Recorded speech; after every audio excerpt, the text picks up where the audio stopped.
Assalamualaikum warahmatullahi wabarakatuh.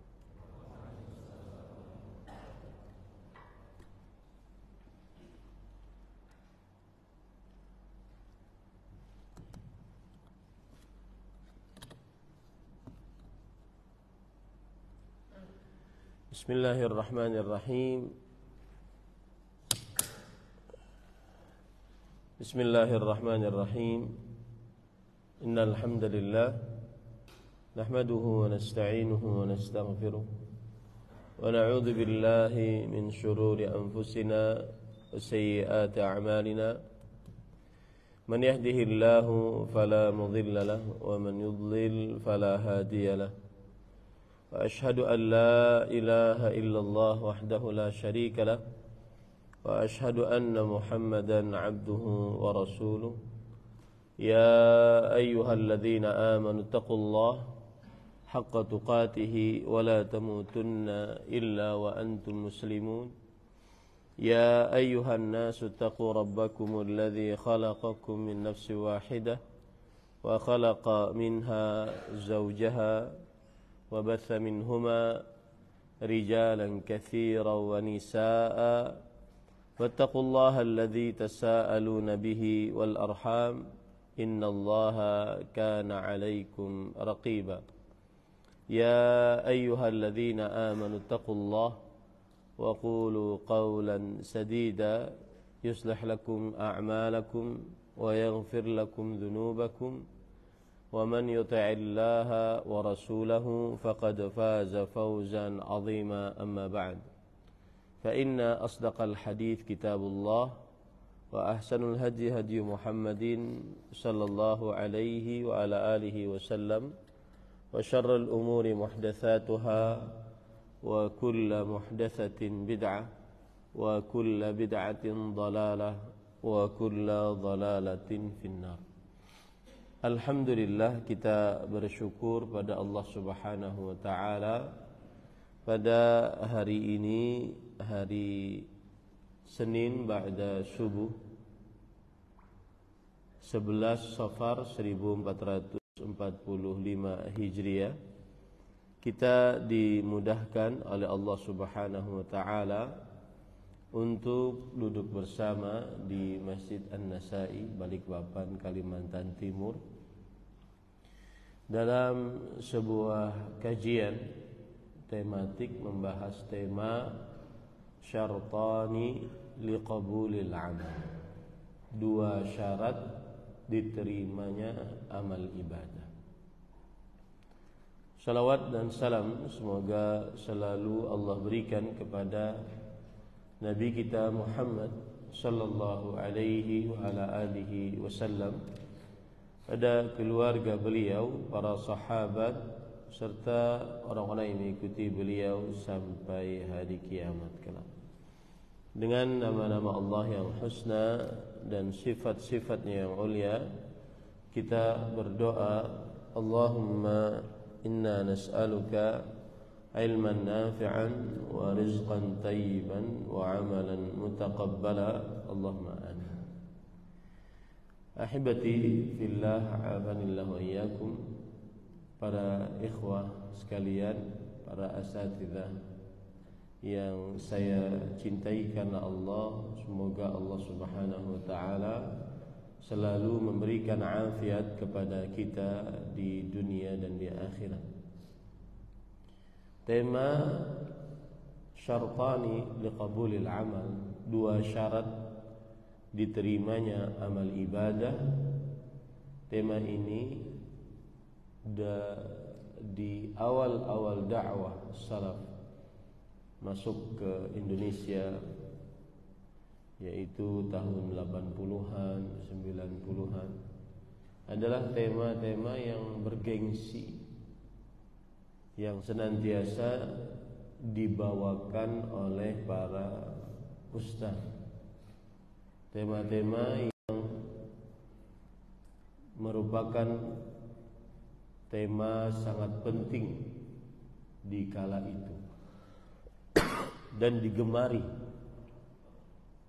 Tetapi berjalannya waktu, tema ini akhirnya seperti tema tenggelam.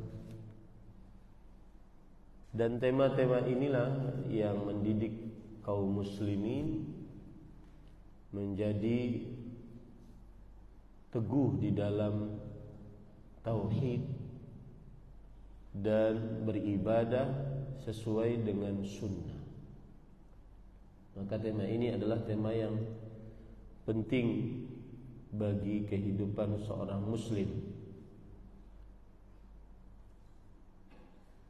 Dilihat dari beberapa sisi penting. Yang pertama, kita diciptakan oleh Allah Subhanahu wa taala untuk beribadah kepada Allah Subhanahu wa taala.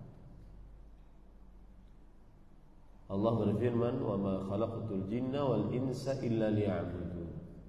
Tidaklah kuciptakan jin dan manusia melainkan supaya mereka beribadah kepadaku.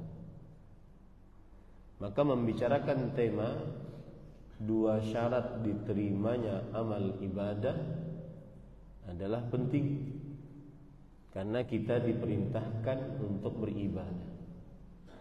Tujuan penciptaan kita adalah beribadah kepada Allah Subhanahu wa taala. Allah menciptakan kita, tujuannya adalah untuk ibadah. Makanya di dalam Al-Qur'an perintah pertama adalah perintah beribadah. Allah Subhanahu wa taala berfirman, "Ya ayyuhan nas, u'budu rabbakumul ladzi khalaqakum." Wahai manusia, beribadahlah kalian kepada Rabb kalian yang telah menciptakan kalian dan orang-orang sebelum kalian agar kalian bertakwa. Allah juga berfirman, tidak ada perintah yang Allah perintahkan paling agung bagi seluruh umat manusia kecuali beribadah kepada Allah. Allah berfirman dalam surah Al-Bayyinah ayat 5, "Wa ma umiru illa liya'budullaha mukhlishina lahuddin." Dan tidaklah mereka diperintahkan kecuali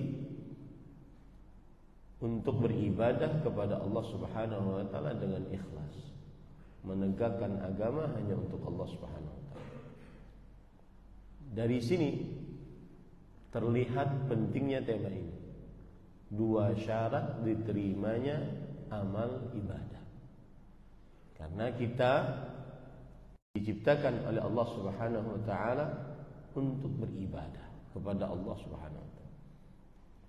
Tidak ada tujuan paling khusus, paling utama, paling agung dari penciptaan kita kecuali untuk beribadah kepada Allah Subhanahu wa taala. Kemudian yang kedua, sisi pentingnya tema ini, syartani li qabulil amal, dua syarat diterimanya amal ibadah. Karena para salafus saleh, dari mulai para nabi, para rasul, kemudian turun kepada para sahabat, turun kepada para tabi'in, tabi'ut tabi'in, para imam sampai sekarang. Mereka memiliki ajaran, yaitu setelah beribadah khawatir ibadah mereka tidak diterima oleh Allah Subhanahu wa taala. Mereka memiliki ajaran setelah beribadah khawatir ibadah mereka tidak diterima oleh Allah Subhanahu wa taala. Dan ini dalilnya banyak dari Al-Qur'an. Di antaranya Nabi Ibrahim alaihissalam ketika meninggikan kembali Ka'bah dari pondasi dasarnya yang mau rata dengan tanah karena banjir. Maka Allah Subhanahu wa taala berfirman, "Wa idz yarfa'u Ibrahimul qa'ida minal baiti wa Ismailu rabbana taqabbal minna innaka antas samiul alim." Yang artinya, dan ingatlah ketika Nabi Ibrahim alaihissalam meninggikan dasar-dasar Ka'bah bersama Nabi Ismail alaihissalam. Beliau berdoa, Rabbana taqabbal minna. Wahai Rabb kami, terimalah dari kami. Terimalah dari kami. Yaitu apa? Yaitu membangun kembali, meninggikan kembali Ka'bah. Lihat penafsiran dari Imam Ibnu Katsir rahimahullahu ta'ala. Fahuma fi amalin salih wa huma yas'alanillaha ta'ala an yataqabbala minhuma. Yang artinya, padahal mereka sedang di dalam amal saleh. Seperti kita tadi salat subuh, maka harus ada di dalam qalbu kita perasaan diterima tidak ya amalnya. Dan itu level yang setelah orang awam. Kalau orang awam beribadah salat subuh selesai. Tapi kalau orang yang sudah mengaji, maka dia harus naik levelnya. Salat subuh saya diterima atau tidak? Seperti yang terjadi pada Nabi Ibrahim alaihissalam dan Nabi Ismail. Rabbana taqabbal minna. Wa huma fi amalin salih. Mereka berdua ini dalam amal saleh, bukan sedang maksiat. Meskipun demikian, sedang beramal saleh, mereka berdua minta kepada Allah Subhanahu wa taala agar diterima dari mereka amal ibadah mereka. Seorang ulama, Wuhaib ibnul Ward, ketika membaca ayat ini beliau menangis. Kemudian beliau berkata, Ya Khalilar Rahman, tarfa'u qawaima baitir Rahman wa anta mushfiq alla yutaqabbal minka. Wahai kekasih Allah, engkau sedang memperbaiki rumah Allah dan engkau takut tidak diterima amal ibadah. Wa hadza kama haka Allah Ta'ala an halil mu'minin al-mukhlisin fi qawlihi walladzina yu'tuna ma ataw wa qulubuhum wajilah. Dan inilah seperti keadaan orang-orang beriman yang diceritakan oleh Allah Subhanahu wa taala. Orang-orang yang beriman yang ikhlas dalam ibadahnya. Mereka beribadah padahal mereka ikhlas, tetap qalbu mereka khawatir tidak diterima amal ibadah. Yu'tuna ma u'tu minas sadaqat wan nafaqat wal qurubat. Mereka sudah beramal saleh banyak, sedekah, nafkah, kemudian amal ibadah yang mendekatkan diri kepada Allah Subhanahu wa taala. Tetapi apa? Wa qulubuhum wajilah. Hati-hati mereka wajil, khauf, takut. Kata Imam Ibnu Katsir rahimahullah, khaifah alla yutaqabbal min. Takut amal mereka tidak diterima oleh Allah Subhanahu wa taala. Sebagaimana penafsiran dari Rasul sallallahu alaihi wasallam ketika Aisyah radhiyallahu anha ditanya tentang hadis ini atau ayat ini, apakah mereka itu orang-orang alladzina yaznun wa yasriqun wa yashrabun al-khamr? Apakah mereka ini orang-orang yang berzina, minum khamar, mencuri, yang mereka mengerjakan kemudian hati mereka takut kepada Allah Subhanahu wa taala? Kata Rasulullah SAW, tidaklah ya bintas Siddiq, tidak wahai anak perempuan Abu Bakar As-Siddiq radhiyallahu anhu. Innahum yusallun wa yasumun wa yatasaddaqun wa yakhafuna alla yutaqabbala minhum. Mereka itu salat, puasa, sedekah dan takut tidak diterima amal ibadah mereka. Maka para ikhwan yang dirahmati oleh Allah Subhanahu wa taala, ini adalah kebiasaan dari para salafus salih. Dari mulai Abul Anbiya, Imamul Hunafa, Khalilur Rahman, Ibrahim alaihissalam. Dari mulai bapaknya para nabi,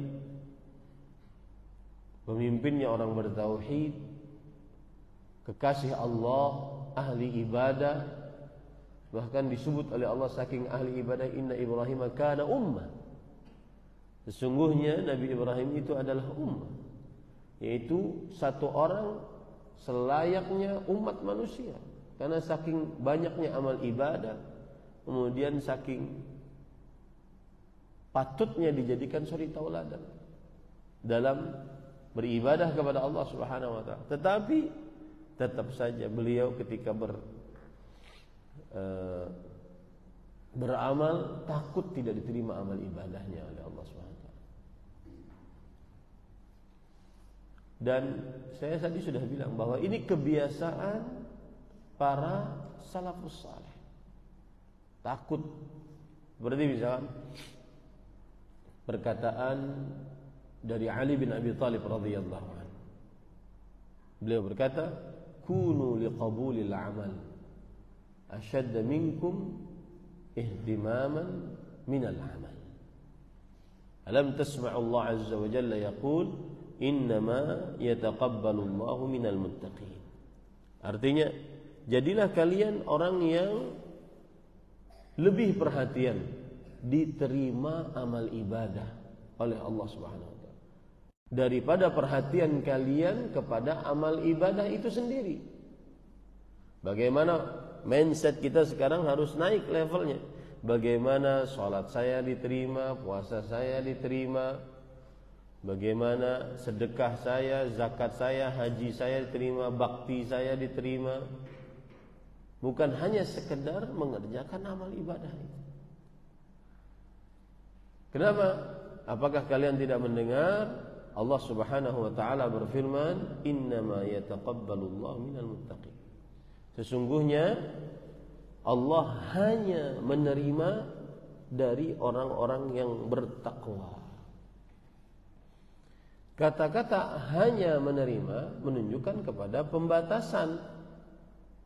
Tidak semua yang bertakwa, tidak semua yang beramal diterima oleh Allah Subhanahu wa ta'ala. Nah, ini patut diangkat masalah ini karena ada sebagian yang tersebar di media sosial bahwa orang sholat saja itu sudah bersyukur.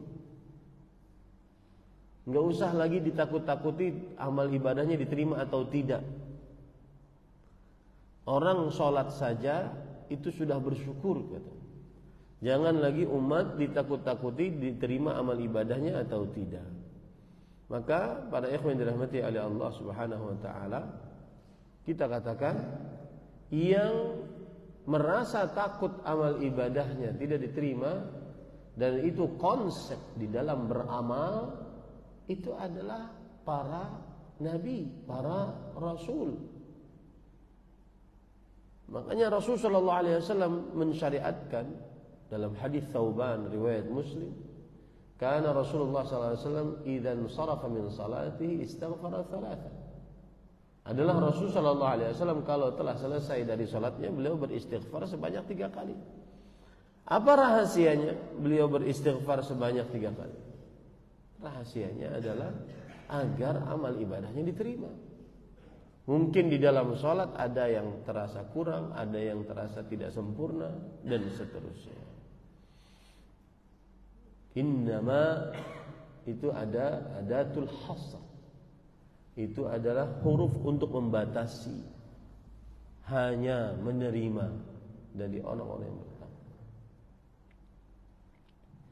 Kemudian juga banyak perkataan-perkataan para sahabat Nabi radhiyallahu anhum tentang bahwa amal ibadah harus diperhatikan diterima atau tidak amal ibadah tersebut. Perkataan Umar bin Khattab, "Wallahi la an a'lama anna Allah taqabbala minni sajdah ahabbu ilayya min ad-dunya wa ma fiha."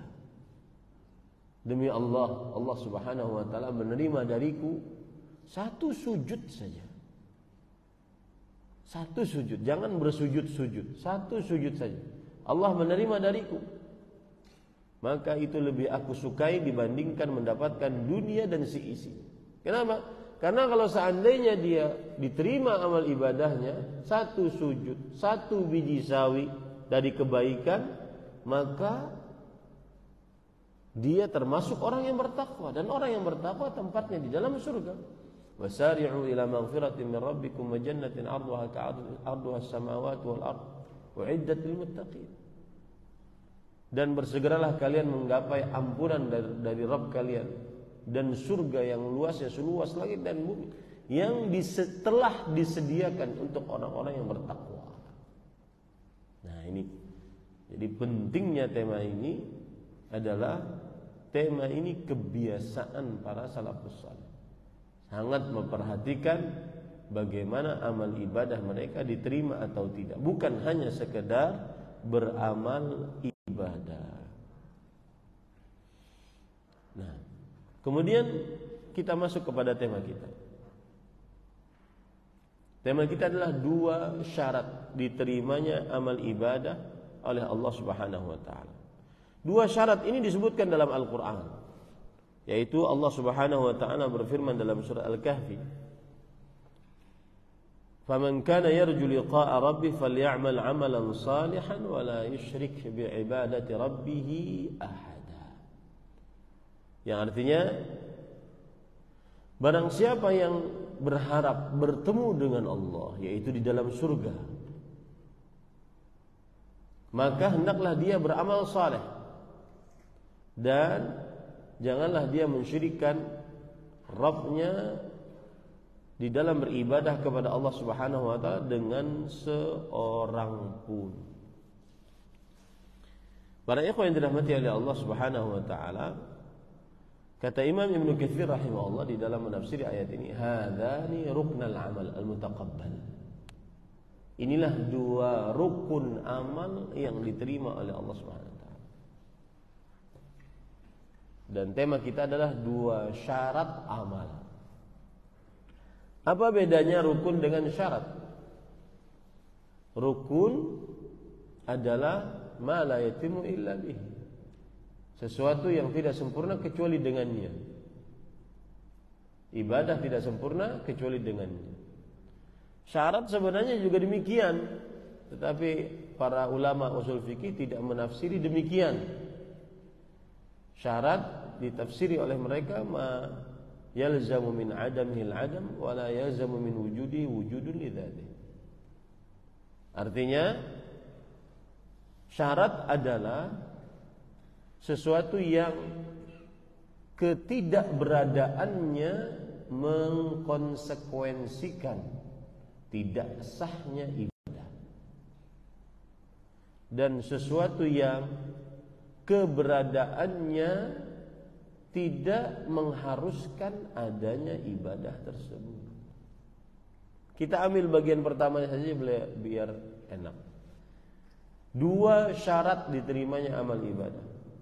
Berarti ketidakberadaan dari 2 syarat ini menjadikan amal ibadah tidak sah. Gitu ya? Ketidakberadaan dari 2 syarat ini menjadikan amal ibadah tidak sah. Apa bedanya syarat dengan rukun? Kalau rukun bagian dari amal ibadah tersebut, sedangkan syarat di luar dari amal ibadah tersebut. Rukun salat takbiratul ihram, membaca surah Al-Fatihah, dan dia bagian dari salat tersebut. Syarat sahnya salat wudu, dan dia di luar dari salat tersebut. Dan nilainya sama, tidak ada rukun atau tidak ada syarat, maka tidak sah amal ibadah.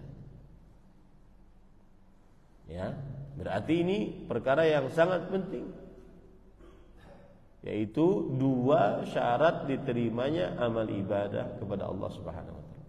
2 syarat tersebut disebutkan oleh Allah dalam surah Al-Kahfi ayat 110 tadi. Faman kana yarju liqa'a rabbih, barang siapa yang ingin bertemu dengan Allah Subhanahu wa taala. Bertemu dengan Allah di surga. Dan sedikit menyimpang. Ayat ini terutama kata-kata bertemu dengan Allah bantahan bagi yang beranggapan kalau beramal ingin masuk surga, takut masuk neraka, itu adalah ibadahnya para ahli pedagang. Kan banyak tersebar di masyarakat mengatakan tidak ikhlas kalau ada orang beramal ingin masuk surga. Tidak benar kalau ada orang beramal takut masuk neraka. Dan kalau ada orang beramal ingin masuk surga, takut masuk neraka, ini adalah ibadahnya para pedagang, kata mereka. Tapi beribadahlah karena cinta, karena rindu. Pernah dengar nggak begitu? Hah? Pernah dengar ya? Maka jawabannya ini. Dan ini disebutkan oleh Syekhul Islam Taimiyah rahimahullah. Kata beliau, bantahan dari orang yang seperti ini adalah mereka mengira di surga cuma ada rumah megah terbuat dari emas dan perak, kebun-kebun indah, sungai, para bidadari. Mereka mengira di surga cuma ada itu saja. Padahal bukan hanya itu. Liqa' Rabbih, bertemu dengan Allah Subhanahu wa taala. Itu ada di dalam surga. Bahkan bertemu dengan Allah adalah nikmat yang paling disukai oleh penghuni surga. Rasulullah sallallahu alaihi wasallam bersabda, Allah berfirman kepada penghuni surga setelah penghuni surga masuk ke dalam surga, penghuni neraka masuk ke dalam neraka. Kemudian Allah mengatakan, ya ahlal jannah, wahai penghuni surga, hal azidukum, maukah aku tambahkan kepada kalian nikmat? Penghuni surga menjawab, ayyu syai'in afdalu min hadza, laqad a'taytana 'ata'an lam yu'ti ahadan min qabl. Adakah nikmat yang lebih indah daripada ini? Engkau telah memberikan kepada kami pemberian nikmat yang tidak pernah engkau berikan kepada seorang pun sebelumnya. Kemudian fakashafal hijab, lalu Allah membuka hijab. Lalu para penghuni surga melihat kepada Allah Subhanahu wa taala. Fama u'tu syai'an ahabba ilaihi minan nazar ila rabbih. Lihat kata ahabba ilaihi. Maka tidak ada sesuatu yang diberikan kepada penghuni surga yang paling mereka cintai dari sesuatu tersebut kecuali melihat kepada wajah Allah Subhanahu wa taala. Nah, ini menyimpang dari tema kita, tapi pengetahuan. Untuk membantah orang-orang seperti itu, jawabannya adalah di dalam surga bukan hanya sekedar bidadari, tetapi juga dapat melihat wajah Allah Subhanahu wa taala. Di sini dilihat falyamal amalan salihan, hendaklah dia beramal amal saleh. Ini syarat yang di dalam ayat ini, syarat pertama. Apa itu? Maka muwafiqan li syar'illah, yang sesuai dengan syariat Allah Subhanahu wa taala. Wala yusyriku bi ibadati rabbih ahada, dan janganlah ia mensyirikkan Allah dengan seorang pun dalam beribadah kepada Allah Subhanahu wa taala. Wa huwa alladhi yuradu bihi wajhullah wahdahu la syarika lah. Wa hadzani ruknul amal al-mutaqabbal la budda an yakuna khalisan lillah sawaban ala syariati Rasulillah sallallahu alaihi wasallam. Dan inilah yang dimaksud dengan menginginkan wajah Allah dalam amal ibadah. Tiada sekutu bagi Allah Subhanahu wa taala. Inilah dua rukun amal yang diterima. Harus ikhlas hanya karena Allah dan benar mengikuti Rasulullah sallallahu alaihi wasallam. Jadi istilahnya ada dua, ikhlas dan mutaba'ah. Dan seperti yang saya ungkap tadi di awal, tema ini tema yang sangat bergengsi di tengah dakwah salaf. Sekarang tema ini kurang disukai. Maka saya berharap para ustadz, para pendakwah, ya, kembalikan lagi kejayaan dakwah salafiyah dengan tema-tema seperti ini. At-tamassuk bil kitabi was sunnah, berpegang teguh kepada Al-Quran dan Sunnah. Syartani liqabul amal, dua syarat diterimanya amal ibadah. Dan enggak usah temanya yang enggak usah bahasanya yang aneh-aneh, langsung saja. Konsekuensi dua kalimat syahadat, berpegang teguh kepada Al-Quran dan Sunnah, dua syarat diterimanya amal ibadah. Sebutkan begitu. Yang hadir, yang enggak hadir.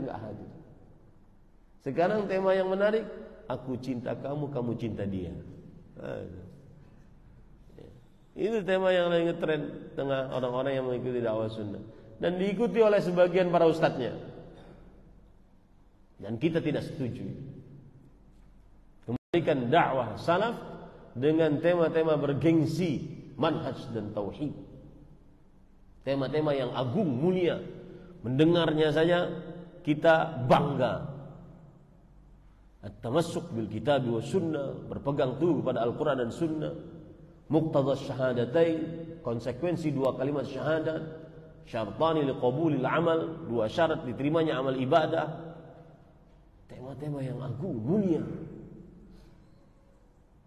Dan dari dulu saya masuk Kota Madinah 2001 sampai sekarang, para ulama salaf, para ulama-ulama yang mengikuti dakwah salaf di zaman sekarang di kota-kota Madinah, para masyayikh kita tidak lepas dari tema itu. Tidak pernah bosan. Karena itu yang melahirkan orang-orang yang berakidah yang benar di atas sunnah Nabi Muhammad SAW dan teguh di atasnya. Dan itu ancaman besar bagi orang-orang musyrik, ahli bid'ah. Ya, ini para ikhwan yang dirahmati oleh Allah Subhanahu wa taala. Baik. Kita akan kupas satu-satu tema ini atau syarat ini. Syarat yang pertama itu ikhlas. Apa itu ikhlas secara bahasa? Para ulama bahasa mengatakan ikhlas as-safa wan naqa wat tanazzuh 'anil akhlaq wal awshad. Ikhlas adalah bening, murni, tidak tercampur dengan campuran apapun atau kotoran apapun. Itu ikhlas. Dan ilustrasi ikhlas disebutkan oleh Allah Subhanahu wa taala dalam Al-Qur'an. Wa inna lakum fil an'ami la'ibrah nusqikum mimma fi butuni min baini farthin wa damin labanan khalisan sa'igan lisyaribin. Dan sesungguhnya pada binatang ternak, onta, sapi, kambing, itu benar-benar terdapat pelajaran bagi kalian. Itu pelajaran ikhlas. Kami memberi kalian minum daripada apa yang berada dalam perutnya, perut binatang ternak tersebut, berupa susu yang ikhlas, susu yang bersih, susu yang murni. Padahal dia keluar min baini farthin wadam, keluar susu tersebut antara tahi dan darah. Ini kalau kita perah puting susu sapi, puting susu kambing, puting susu onta, itu sebenarnya dia sedang keluar di antara tahi dan darah. Tetapi dia keluarnya ikhlas, bersih, murni, tidak tercampur satu campuran dan kotoran pun. Makanya disebutkan oleh Allah Subhanahu wa taala khalisan, labanan khalisan, susu yang murni, susu yang bersih, yang keluar antara tahi dan darah. Kalau sudah murni, bersih, tidak tercampur kotoran, maka sa'igan lisyaribin, cocok untuk diminum. Ini para ikhwan yang dirahmati oleh Allah Subhanahu wa taala, cocok untuk diminum. Itulah pengertian ikhlas secara bahasa. Adapun pengertian ikhlas secara istilah syariat disebutkan oleh para ulama, di antaranya Imam Ibnu Qayyim Al-Jauziyah rahimahullah, yaitu ikhlas sinonim dengan tauhid. Tauhid adalah ifradullahi bil ibadah, mengesahkan Allah dalam pelaksanaan ibadah. Orang yang ikhlas berarti orang yang mengerjakan tauhid. Di dalam ibadahnya dia menegakkan tauhid kepada Allah Subhanahu wa taala. Beribadah hanya ingin dilihat oleh Allah, hanya ingin dapat pahala dari Allah Subhanahu wa taala. Dan kebalikan dari pengertian ini adalah riya. Riya pengertiannya an yuzhiral insanu amalahu 'inda an-nas aw yuhassinahum 'indahum min ajli madhihim.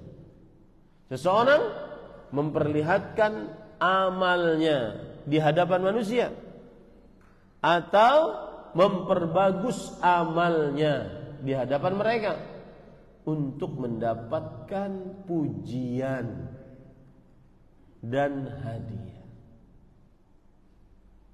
Maka ikhlas sinonim dengan tauhid, mengesahkan Allah di dalam beribadah kepada Allah Subhanahu, menjadikan Allah satu-satunya yang dituju saat ibadah, yang diinginkan pahala dari ibadah, yang diinginkan melihat dari ibadah yang kita kerjakan.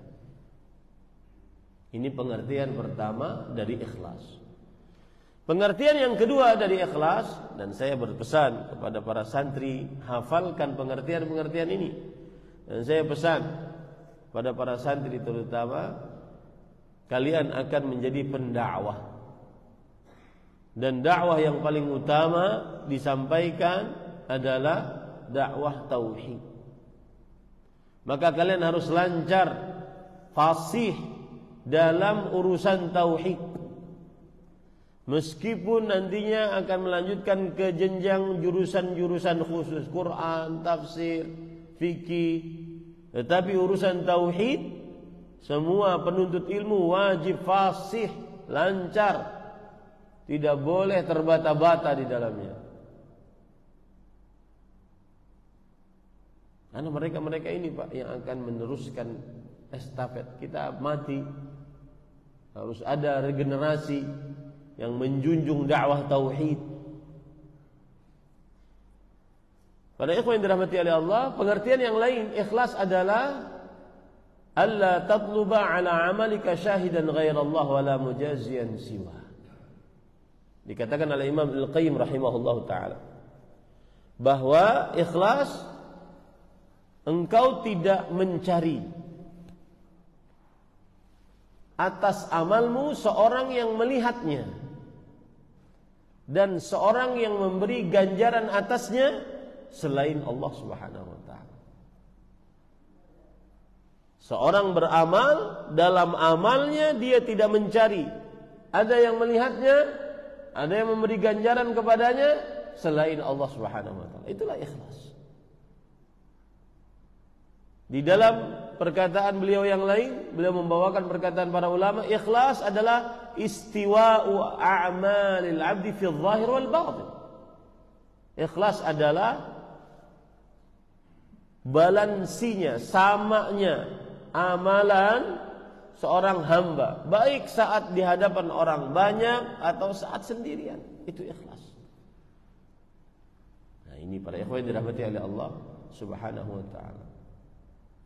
Ikhlas itu sinonimnya banyak. Ikhlas itu sinonimnya tauhid, sinonimnya iman, sinonimnya Islam.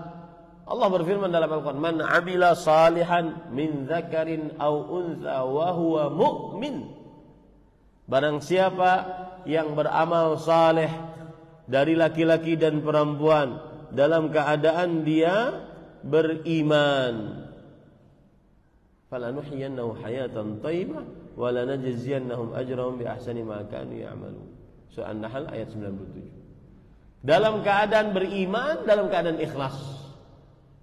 Sinonim dari ikhlas, iman, tauhid, Islam. Wa man yabtaghi ghairal islami dinan falan yuqbala min. Siapa yang mencari selain Islam sebagai agama, maka tidak diterima darinya. Yang dimaksud dengan Islam di sini adalah ikhlas, beribadah hanya kepada Allah Subhanahu wa taala. Nah, ini syarat diterimanya amal ibadah yang pertama. Apa dalil akan syarat ini? Para ikhwan yang dirahmati oleh Allah Subhanahu wa taala, dalilnya adalah Allah berfirman tadi dalam surah Al-Bayyinah ayat 5, "Wa ma umiru illa liya'budullah mukhlishina lahuddin." Wa ma an-nafi, dan tidaklah mereka diperintahkan, illa al-itsbat ba'da nafi yadullu 'ala al-ikhtisas. Penetapan setelah peniadaan menunjukkan kepada pengkhususan, atau menunjukkan kepada hasr, pembatasan, dan menunjukkan kepada penolakan selainnya. Ibadah yang tidak ikhlas ditolak oleh Allah Subhanahu. Tidaklah mereka diperintahkan melainkan supaya mereka beribadah kepada Allah dengan ikhlas. Dengan apa? Ikhlas. Hanya untuk Allah dalam mengerjakan ketaatan kepada Allah Subhanahu wa taala. Begitu juga di dalam surat Al-Insan ayat 9. Allah Subhanahu wa taala berfirman, "Innama nut'imukum liwajhillah la nuridu minkum jazaa'an wala syukura." Sesungguhnya kami memberi makan kepada kalian hanya karena berharap wajah Allah. Kami tidak menginginkan ganjaran dan terima kasih. Nah, ini ikhlas. Dan di dalam Al-Quran banyak sekali tentang penggunaan kata-kata ikhlas, ya, penggunaan kata-kata ikhlas. Di antaranya Allah Subhanahu wa taala berfirman di dalam Al-Quran, "Ala lillahid dinul khalis." Surah Az-Zumar ayat 3. Ingatlah,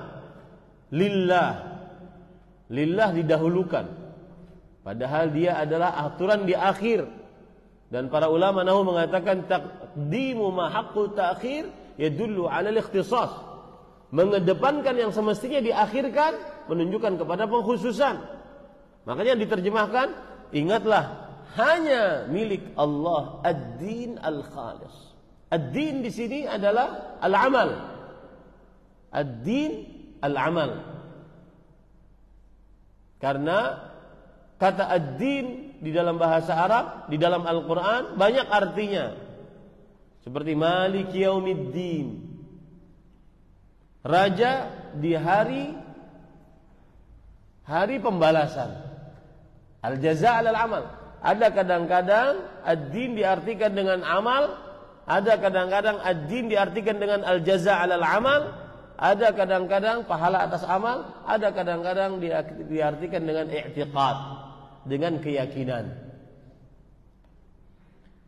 Maka para ikhwan yang dirahmati oleh Allah, ketahuilah hanya milik Allah amal yang ikhlas. Ini para ikhwah yang dirahmati oleh Allah Subhanahu wa taala. Begitu juga di dalam ayat Allah Subhanahu wa taala berfirman, "Fad'ullah mukhlishina lahuddin." Ya, fad'ullah mukhlishina lahuddin. Berdoalah kepada Allah Subhanahu wa taala dengan ikhlas hanya kepada Allah Subhanahu wa taala. Itu disebutkan oleh Allah di dalam Al-Qur'an.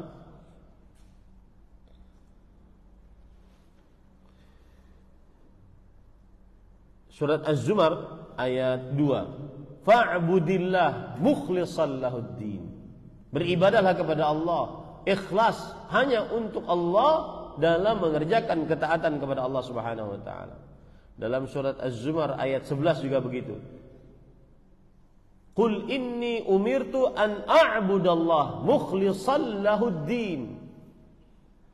Aku diperintahkan untuk beribadah kepada Allah dengan ikhlas hanya untuk Allah dalam mengerjakan ketaatan kepada Allah Subhanahu wa taala. Dalam surah Az-Zumar ayat 14 juga begitu. Qulillah a'budu mukhlishan lahu dini. Katakanlah wahai Muhammad SAW, hanya Allah. Allahnya itu lafzul jalalah di sini, ya.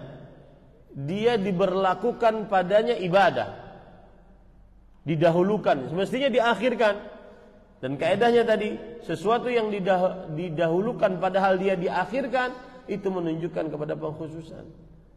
Yang kalau kita terjemahkan, hanya Allah saja yang aku ibadahi dengan ikhlas hanya untuk Allah Subhanahu wa taala dalam menegakkan agama. Nah, ini dalil-dalil dari Al-Qur'an yang begitu banyak tentang ikhlas. Wajib ikhlas. Dan sebelumnya. Dan dalil dari hadis Rasul sallallahu alaihi wasallam yang sangat terkenal di antaranya adalah yaitu hadis riwayat Muslim. Rasul sallallahu alaihi wasallam bersabda, "Ana aghna syuraka yani syirk. Man 'amila 'amalan asyraka fihi ma'i ghairuhu taraktuhu wasyirka." Artinya, aku zat yang sangat tidak memerlukan sekutu. Barang siapa yang beramal ibadah, dia menyekutukanku di dalamnya, maka aku tinggalkan dia dan sekutunya. Beribadah kepada Allah Subhanahu wa taala harus ikhlas hanya karena Allah Subhanahu wa taala. Begitu juga Rasul sallallahu alaihi wasallam bersabda, "Innallaha la yaqbalu minal 'amali illa ma kana khalisan wa btughiya bihi wajhu." Allah tidak menerima dari amalan kecuali. Ini kaidahnya begitu, Pak. Kalau ada peniadaan, kemudian setelahnya pengecualian, menunjukkan kepada pengkhususan. Seperti kalimat tauhid, la ilaha illallah. Allah tidak menerima dari amalan kecuali yang ikhlas hanya karena Allah dan dicari wajah Allah dari amal tersebut. Maka berusaha terus menegakkan ibadah. Ini kalau waktunya panjang, semestinya kita harus mengupas apa itu ikhlas, pengertian secara bahasa, secara istilah syariat, kemudian apa keutamaan ikhlas, apa hal-hal yang mengurangi keikhlasan, apa contoh-contoh amalan-amalan yang ikhlas dari sejarah para nabi, apa tanda-tanda amalan tidak ikhlas. Banyak sebenarnya. Ini dulu materi yang bergengsi, sangat disukai materi ini. Ya. Kemudian syarat yang kedua para ikhwan yang dirahmati oleh Allah Subhanahu wa taala adalah mutaba'ah, yaitu beribadah mengikuti Rasulullah sallallahu alaihi wa ala alihi wasallam. Dan para ikhwan yang dirahmati oleh Allah Subhanahu wa taala, tugas kita di dalam ibadah adalah mengikuti apa yang dicontohkan oleh Rasul sallallahu alaihi wasallam. Kenapa demikian? Karena Rasul sallallahu alaihi wasallam yang mendapatkan wahyu dari Allah, agar kita bisa beramal ibadah dengan ibadah yang diridhai oleh Allah. Allah berfirman dalam surah Al-Maidah ayat 67, "Ya ayyuhar rasul balligh ma unzila ilaika min rabbik." Wahai Rasul sallallahu alaihi wasallam, sampaikan apa saja yang diturunkan kepada engkau dari Rabbmu. Kenapa kita harus mengikuti Rasul sallallahu alaihi wasallam? Karena beliaulah yang mendapatkan wahyu untuk mengetahui tata cara beribadah kepada Allah Subhanahu wa taala. Allah berfirman dalam surah An-Nahl ayat 44, "Wa anzalna ilaika dzikra litubayyana lin-nas ma nuzila ilaihim wa la'allahum yatafakkarun." Dan kami telah turunkan kepada engkau wahai Muhammad sallallahu alaihi wasallam az-dzikra, peringatan, Al-Qur'an, syariat. Untuk apa? supaya engkau menjelaskan kepada manusia apa yang diturunkan dari syariat kepada mereka agar mereka memikirkannya. Kenapa kita harus mengikuti Rasulullah SAW? Karena Islam sudah sempurna. Dan yang membawa Islam sampai sempurna adalah Rasulullah SAW. Yaitu Allah berfirman di dalam surat Al-Maidah ayat 3, "Al-yawma akmaltu lakum dinakum wa atmamtu 'alaikum ni'mati wa raditu lakumul Islam dinan."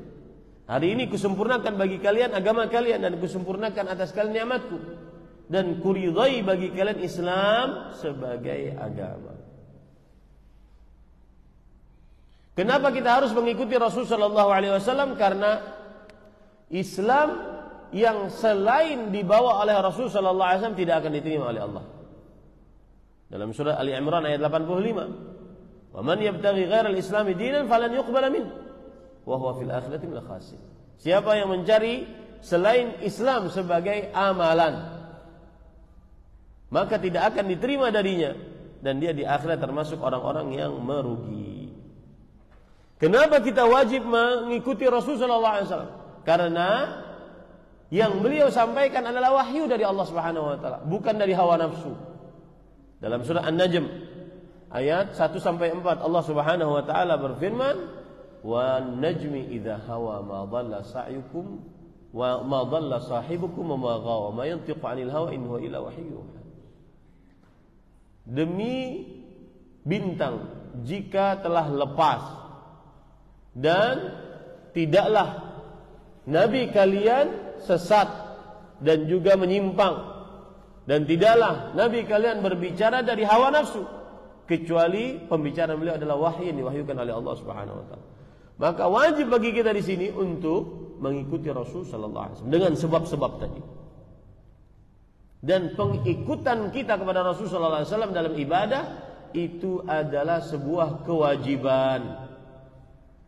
Yang tidak mengikuti Rasul sallallahu alaihi wasallam maka berdosa dan pasti sesat. Allah berfirman di dalam surat An-Nur ayat 63, "Falyahdharil ladzina yukhalifuna an amri an tusibahum fitnah wa yusibahum 'adzabun alim." Maka berhati-hatilah orang-orang yang menyelisih perintah Rasul sallallahu alaihi wasallam. Mereka akan tertimpa fitnah. Fitnah di sini kesyirikan. Kesyirikan. Orang yang tidak mengikuti Rasul sallallahu alaihi wasallam maka akan diuji dengan ujian yang paling menghancurkan dalam hidupnya, yaitu kesyirikan. Atau di akhirat yusibahum adzabun alim. Akan menimpa kepada mereka siksa yang pedih. Para ikhwan yang dirahmati oleh Allah Subhanahu wa taala,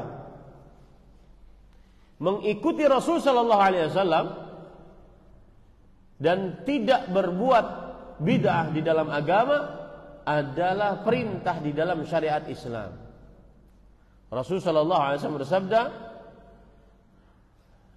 "Innahu man ya'ish minkum fasayara ikhtilafan katsira. Fa'alaikum bi sunnati." Sesungguhnya siapa yang hidup dari kalian sepeninggalku maka akan melihat perbedaan yang sangat banyak.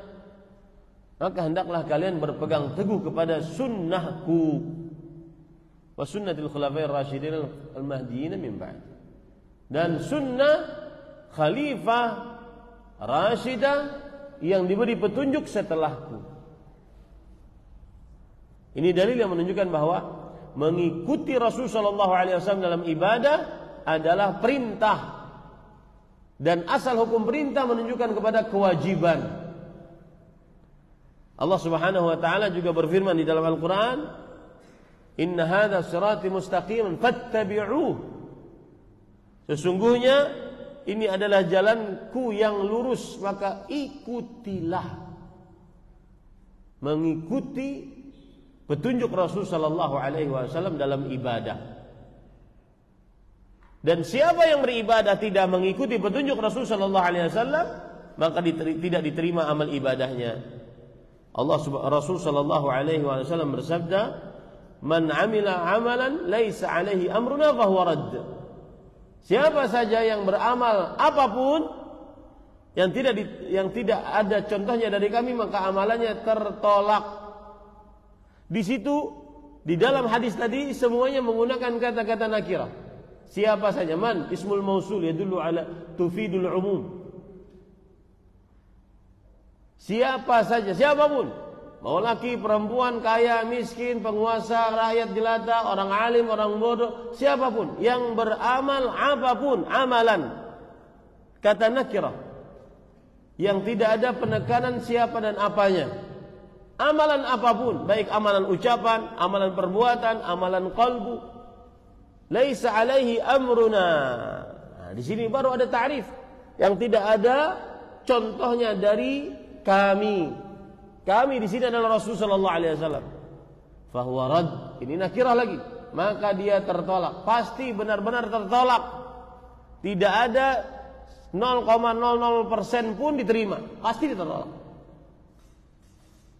Nah, ini para ikhwan yang dirahmati oleh Allah Subhanahu wa taala. Dan siapa yang beramal yang tidak mengikuti sunnah Rasulullah SAW, bukan hanya sekedar ditolak amal ibadahnya, tapi dia berdosa, diancam dengan nerakanya Allah Subhanahu wa taala. Rasul sallallahu alaihi wasallam bersabda, "Iyyakum wa muhdatsatil umur, fa inna kulla muhdatsatin bid'ah, wa kulla bid'atin dhalalah, wa kulla dhalalatin finnar." Jauhilah oleh kalian perkara yang mengada-ngada dalam agama. Enggak ada contohnya dari Rasul sallallahu alaihi wasallam. Maka setiap perkara yang mengada-ngada adalah bid'ah. Setiap bid'ah adalah sesat, dan setiap kesesatan di dalam nerakanya Allah Subhanahu wa taala. Harus mengikuti Rasul sallallahu alaihi wasallam di dalam amal ibadah apapun. Mengikuti Rasul sallallahu alaihi wasallam akan sempurna ketika mengikutinya di dalam 6 perkara. Waktu, tempat, jumlah bilangan, sebab, tata cara, jenis. Waktunya harus sesuai dengan petunjuk Rasul sallallahu alaihi wasallam. Tidak boleh beribadah di luar waktu atau sebelum waktu. Tidak boleh beribadah mengkhususkan waktu tanpa ada dalil, tanpa ada contoh Rasul sallallahu alaihi wasallam. Itu waktu.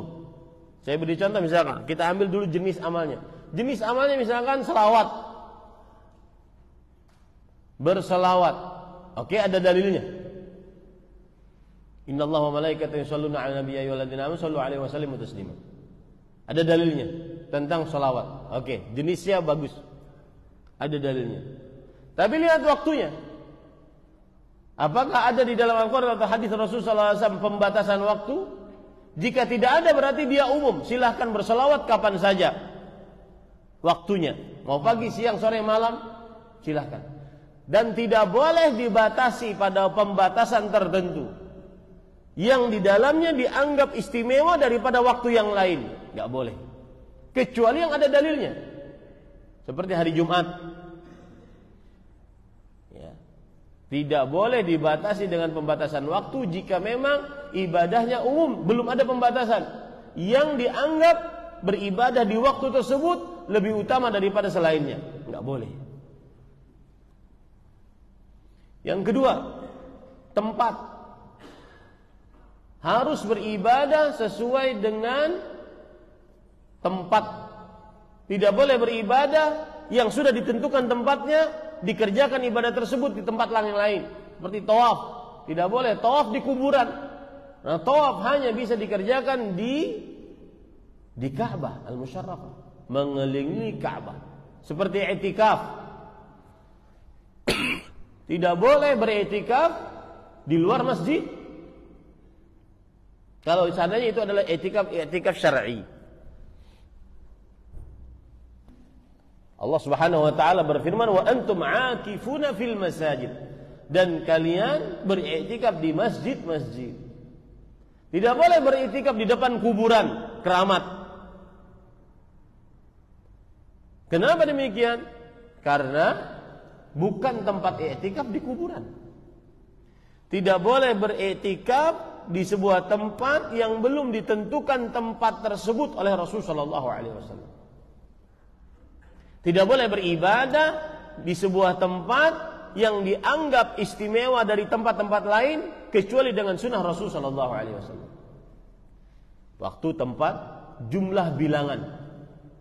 Jumlah bilangannya harus sesuai dengan yang ditentukan oleh Rasulullah SAW.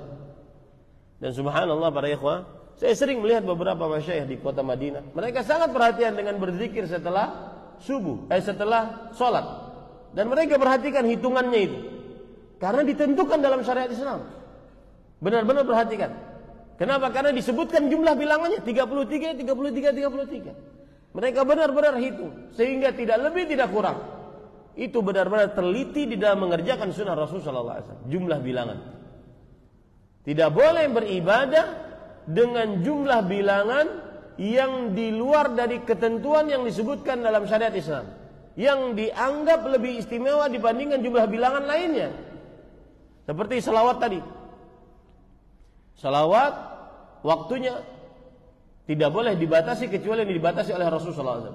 Tempatnya tidak boleh dibatasi. Kalau seandainya ada orang bersalawat, katanya di malam Jumat Kliwon, lihat kata-kata Kliwon itu, harus Kliwon. Tempatnya di atas Gua Hira, bukan di dalam gua lagi, di atas Gua Hira. Jumlah bilangannya 999. Ini jumlah bilangan. Tata caranya, lepas baju, duduk di atas kain putih. Tidak boleh beribadah kecuali dengan tata cara yang dicontohkan oleh Rasulullah SAW. Tidak boleh mengkhususkan tata cara tertentu yang belum ada tata caranya dari Rasulullah SAW.